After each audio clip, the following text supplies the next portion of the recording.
We play. We fight. We conquer.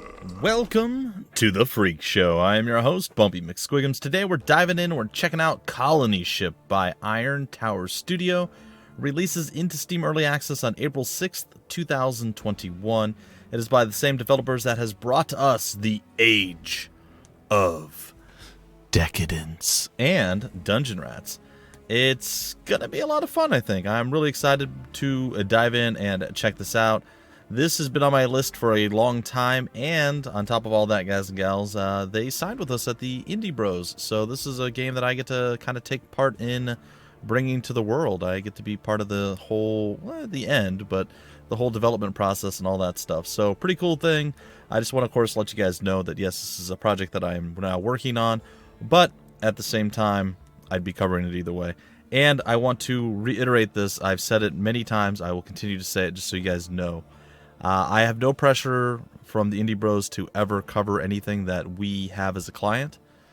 So anything that I do cover that is from the Indie Bros is something that I myself have chosen to cover because I want to cover it for the channel. So while yes, I do have a part to play and all this stuff, I don't let that affect things. There's been several games that we've had come through Indie Bros that I haven't covered. So if you see it on the channel, it's something that interests me. That's basically all you need to know, guys and gals. Alright, that being said, let's dive on in and let's see what this is. I haven't touched this yet at all. I'm aware of it, but I haven't, like, poured over all the details, and they just signed with us a few days ago, so I haven't actually got into any of the stuff to do with the game yet. So this is going to be great all around. Real first-time look at things.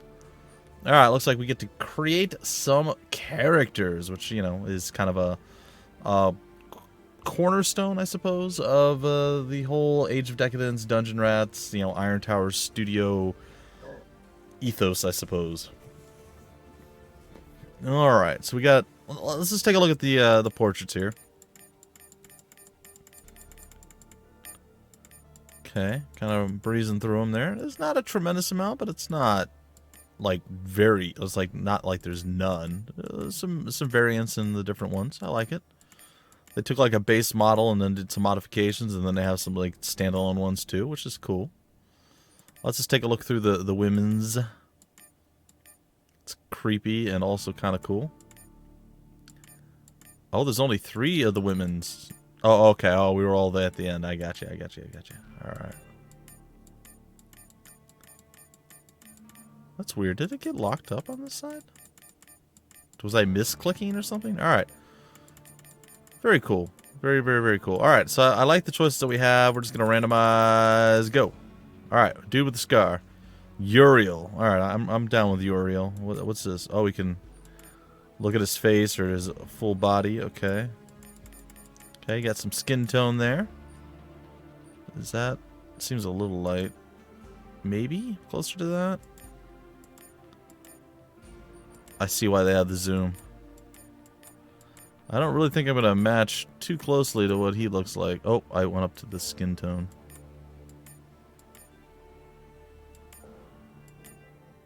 Well, I guess that's close enough. What kind of hair has he got?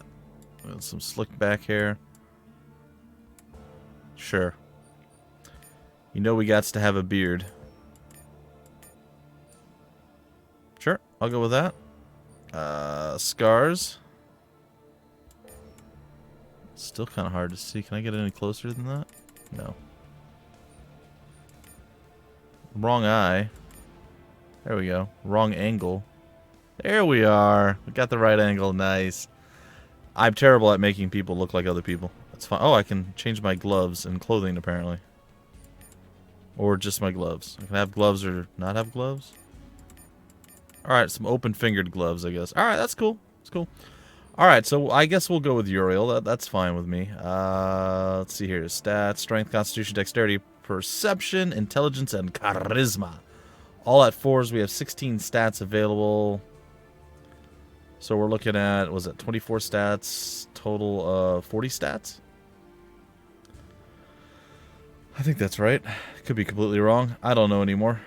It's fine. Okay. Drive stats. Strength, constitution. Oh, they have it broken down and clearly visible so you don't have to remember. That's nice. Int, Charis, Dex, Perception, Strength, Constitution. All about melee, extra damage, armor handling, recoil control, hit points, and max implants. Whereas Dexterity is about action points, evasion, initiative, reaction, and base accuracy. And then Int and Charisma is tagged skills, extra experience, initial disposition, okay, and max followers. That's good. I like that. That's a really smart way to break it down.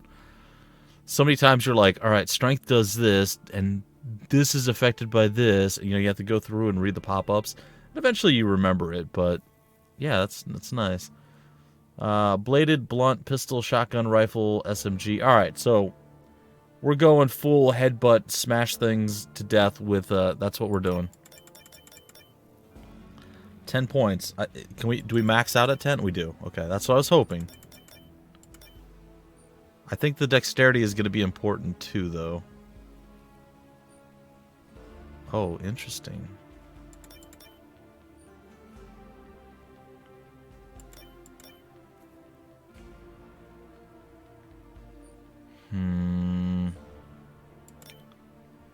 The max followers is the thing that was most important, or that was most important to me.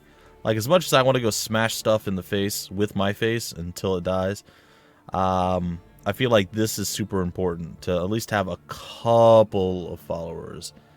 So we're not super smart. We're at the bare minimum for adventuring. We're real dumb, but we're rather perceptive. We're somewhat dexterous. We're really hardy. We're exceptionally strong. And you know what? We're not all that uncharismatic. We're not overly charismatic, but we're not uncharismatic. And I can live with that. Alright, so tagged skills, I don't know what that means exactly yet, but it's due to this. The number of skills that increase at a much faster... Oh, that's dead sexy. I like that. Alright, we're going to go bladed. We have to. But let me see what options we have. Men have trusted in the knife and axe. Done. Alright, doesn't matter anymore. I saw axe. That's all I needed to know. That is our tagged skill. It's going to be the thing that we increase the most. And our accuracy is 60. What is this? We're unskilled. We don't know how to... Okay. You can only train one skill point per thing. Okay, cool. Is the shotgun worth getting?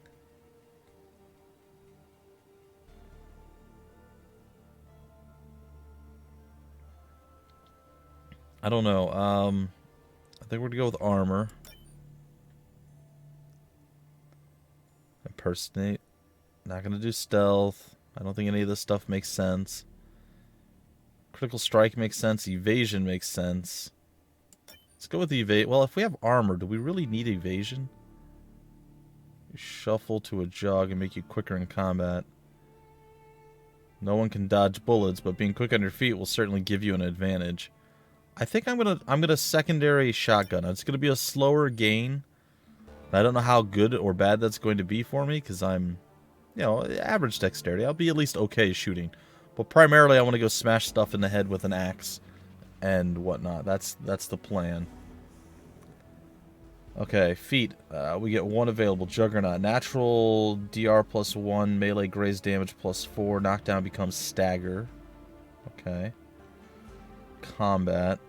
So this is a basic. This is 2 stat points and 3 skill points. It's not too bad. Grants 4 AP dedicated to movement. I don't hate that, man. That's not bad. Adds 15 initiative +4 action points in the first turn. That's not bad either. Quick fingers, cuts reload, lockpicking. No, that's not for me. Evasion +10 reaction, +15 initiative, +15 critical chance, +5% when working alone. If we were to lower it back down with max followers and not go that route, might be a thing. Reduces the AP penalty in each piece of equipment by 1. And armor handling goes up to +5. +10 to HP, enemy critical chance is capped at 5%. Wow, that's insane. Okay, when not in cover, ballistic resistance is +1. Now, I will say in games like this, I don't usually do well melee, so this is maybe a mistake, but we're going to try it. On kill 6 action points. Ooh, that's real nice. Bloodlust, 50% chance for a critical on the next attack. Max implants. There's so... Oh, melee, hold on. There's so many different things. I was just about to scroll back up. I'm like, there's too much stuff. I'm getting lost in the minutia here. Attack cost -1, +1 to min damage. Aimed attacks are permanently disabled. Interesting. Heavy hitter melee stagger +15. Critical damage +15%. Knockdown attack accuracy. Oh my goodness. Warrior evasion +10. Melee accuracy +15. Ranged accuracy -15. Melee weapon specialization. Blunt. Bladed. Man, there's so many good things. I want all of these. Can I just have all of them? Can you just give me an all of them? No? You know what? Let's do this. Let's get rid of shotgun. I'm gonna regret it. I know. I already feel uncomfortable doing that. Plus reaction +5 for each skill. Butcher, the warrior, attack. I don't. Berserker feels right. It just feels right. It's calling to me. All right, I'm doing it. I'm doing Berserker. Where is it? Where are you, Berserker? Too far down. There. Can I do that? Oh, I totally can. All right. I'm scared. But we gonna try it. It is the year of our Lord, 2754. You will never feel the sun's warmth under a blue sky, never hear the wind in the branches of a tree, and never swim in the ocean, because you had the misfortune to be born on the ship. You have never seen Earth, and you'll never see Proxima Centauri either. Your past and future both sacrificed by some dim and nameless ancestor to the greater good of the mission. Starfarer, they call her, a pretty name for a retrofitted interplanetary freighter. She had already been 20 years in service when she was rechristened, and showing every minute of it. No one is certain the ship will actually reach its destination. And nobody much cares, since no one alive now will live to see it. Fatalism is the prevailing philosophy of the shipborne. Make the best life you can and consign all your what-ifs and might-have-beens to the void. Alright, answer a few questions to find your character's beliefs and opinions while learning more about the ship. I agree. The ship was launched by a neo-Christian conglomerate dedicated to establishing a religious colony on a distant world. The original 50,000 passengers, the so-called First Generation, were true believers in the mission. They sacrificed whatever lives they had on Earth and demanded strict obedience to the laws of God and the ship from their children. Unfortunately, the generations that followed lacked their forebears' fervent will to sacrifice. Dissatisfaction led to open revolt against the authorities, called the Mutiny, and the Mutiny metastasized, I'm sure I'm saying that wrong, into a civil war. While the mutineers dealt a decisive blow to the old order, they did not eradicate it completely. When the fires died and the smoke finally dissipated, 3 factions emerged from the wreckage of the old order: the Protectors of the Mission, the Brotherhood of Liberty, and the Church of the Elect, each of them promising their own version of the future. You've always thought that rebelling against the ship authority was a mistake. The environment itself is hostile enough to human life, and order is always preferable to chaos. I don't disagree with that. The mutineers did the right thing. Why should the shipborne blindly bow to the edicts of their centuries-dead ancestors? That's also not a bad philosophy. Though they would deny the mutineers were fulfilling God's will when they toppled the old order. All shipborne bend to God's will, just as all events proceed according to his plan. It's fair. Who cares? You've got enough problems right now without fighting over history and a bunch of fanatics. I'm going with number 1. In fact, you would go on to say, how could anyone presume to know better than the Founding Fathers? What was good for them should have been good enough for everyone. The ship is a special case which calls for strict measures. The laws established for everyone's safety may have seemed harsh, but they kept us alive and relatively prosperous for centuries. I'm liking that one. The authorities were wrong. They should have accepted the need for change so that it could happen peacefully and gradually. But waging war within the confines of the ship was pure madness. We're going with number 2. The ship suffered extensive damage during the Civil War, but remains operational. The hull was breached in several places, and frantic efforts to avoid meltdown crippled the main reactor. That's not good. Radiation increased in places to lethal levels, and several areas remain dangerous to this day. When a small percentage of children in the habitat were first born deformed, they were branded mutants and immediately shunned. Yeah, the young were abandoned, and those whose defects didn't manifest until later were driven out. With the condition of the fusion reactor degrading to dangerous levels and the number of volunteers for jobs in areas exposed to radiation remaining few, the mutants negotiated a pact with the Covenant, granting them protection from harassment and violence in exchange for their maintenance of the engines and other vital ship systems. That's rough. You've always thought that the mutants are an abomination in the sight of God. We should have eliminated their twisted kind when we had the chance. The mutants, I always want to say mutanats, by the way, but that's neither here nor there. The mutants proved themselves useful by taking care of the reactor. Who's better to be exposed to radiation than those already affected by it? That's fair. We're all God's children, even those with webbed fingers or deformed faces. Are you so beautiful that you can shun them? It's a fair point. In saving the ship, they saved the world as we know it. The debt can never be repaid. If anything, we need to embrace the possibility of mutations as critical to our survival in a strange new world. That's a rough one to swallow, but it might not be untrue. Ostracizing fellow humans based on genetic differences is wrong. Hopefully our descendants will live in harmony in the future colony. You know what? I like that one. That's a good one. That's solid. The place you call home is known as the pit. That doesn't sound like a nice place. And to some, more affectionately known as the Free City. That's fair. Calling the towers of containers rising from the depths of a cargo hold a city is a bit of a stretch, and so is the other half of it. With no kind of law or government, freedom mostly means you're free to kill or be killed. On the plus side, housing is cheap and keeping overhead low is a priority when you have nothing. The real cities, makeshift metropolises, sprawling across many decks, are called habitats. They offer much better living conditions for those who can afford it.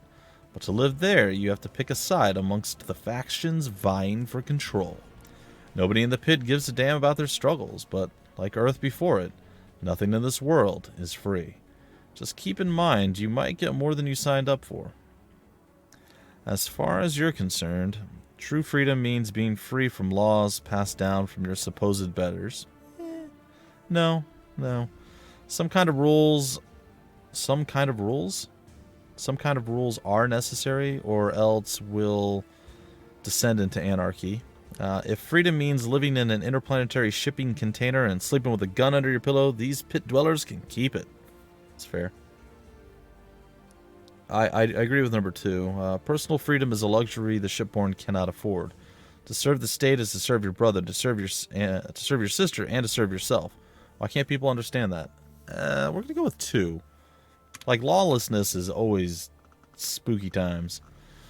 The ship is en route to Proxima b, an Earth-like planet orbiting Proxima Centauri. After launch, a deep space probe transmitted highly detailed images of the surface, which revealed one minor setback. This very habitable world is already inhabited.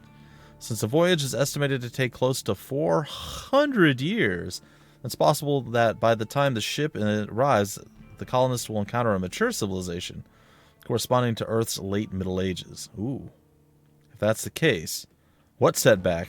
Though unanticipated, slaves will provide an excellent resource for the colony. We'll make every effort within reason to accommodate the savages. Nice mindset there. Setting aside clearly demarcated zones for them to pursue their own lives. We must make every effort to live in harmony with the New World's native sons and daughters, and learn all we can from them. I like that. We will be guests in this new world, living among the local population, accepting their culture and traditions as our own. I'm going to go with 3. And as inevitably happens in dark and challenging times, some people turn to God for reassurance, the promise of an end to pain and hunger, or, failing an end, at least a purpose. The Church of the Elect rejected both the protectors of the mission and the Brotherhood of Liberty as worldly fools distracted by politics and their own egos. Teaching their adherents that they were chosen by God, the Church frames the journey of the ship as a centuries-long test of faith. We all face a series of difficult trials, yes, but with a very definite end. When the ship arrives at her destination, Judgment Day awaits every citizen. The righteous will be welcomed into the promised land of Proxima B, while the unrepentant will return to the hell from which we fled, Earth, to suffer for all eternity. The way you see it, oh boy, religion is the opium of the people. It doesn't matter if God exists. People need to believe in something bigger than themselves. Faith has always been mankind's greatest strength and defining trait. We must persevere at all cost. Honor he who was reborn, and you too shall be reborn into the new world that waits at the end of our long journey. Come the dawn. We'll go with 3. The Protector's one truth is the mission. The sole way to ensure successful completion of the mission is to follow the old ways. The ways of the fathers, forefathers, and founding fathers are together the beam upon which the ship travels to our ultimate destination. The mutiny, which through their steadfast and timely intervention was thankfully aborted, was the ultimate betrayal of the old ways, of everyone who has come before, the nullification of every sacrifice and every life dedicated to the mission. Sworn to regain control of the ship, the Protectors will subjugate anyone who threatens the mission. Over the last century, they have managed to expand their enclave somewhat, but the Brotherhood is deeply entrenched. To overcome them with violence would result in a massive loss of life, an unfortunate consequence which itself would endanger the mission. That's heavy right there. Instead of embracing the future, the Protectors are clinging to the long-gone past. They're a problem, not the solution. The Protectors should be more flexible if they want to attract more people to their cause. The Protectors are right about one thing. The mission is more important than our petty struggles. If it fails, then all the sacrifice was for nothing. I'm going with 3 again. Born and raised on old Earth, the Founding Fathers were wiser than any shipborn. So how can we question the path they've laid out for us? To stay on this path, we must stand with the Protectors. I'm going with 3. The Brotherhood was formed to liberate the people from the shackles of the ship authority. Their first sale, which the fossils of the old world called mutiny, did not completely achieve this aim. However, the Brotherhood was successful in establishing themselves as a significant power in the new order. Unfortunately, the Brotherhood's subsequent attempts to complete their emancipation of the enslaved, wherever they may be, ran into an unexpected obstacle. Not only did people refuse to cooperate in this noble mission, they often violently resisted and sometimes even chose the Protectors or the Church over their own best interests. The war goes on, but will be fought on different battlefields with different tactics. A non-military campaign to win over the people through reason and deceit, weakening the enemy from within, is a central pillar of this new strategy. To survive, we must evolve, and the Brotherhood is merely an agent of change that drives this evolution. He who fights monsters should look to it that he himself does not become a monster. Yeah, that's a fair one. The Brotherhood did end the tyranny of the ship authority, giving us a choice in how to live our lives. They shouldn't try to take this choice away now. Again, 3 seems to be a real fair path. The best slave is one who thinks he's free. They will thank the Brotherhood later for liberating them. Oh, man. No. 2 and 3 are both calling to me. I'm going to go with 2. Just to break the 3 monotony that we've had there.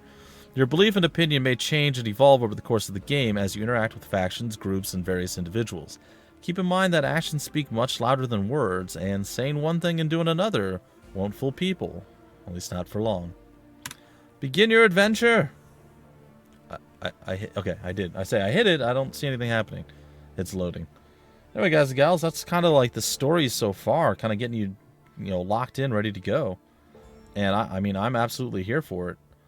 Unfortunately, we don't have a tremendous amount of time left in the first episode. So let's see if we can get to a point where we can stop and save, and then we'll do, I'll say, a few follow-up episodes, because I'm not sure right now, and thankfully and ironically, I can actually ask this question, so I will get an answer, hopefully, how long the early access plans are, but I definitely want to dive into this once it's fully released.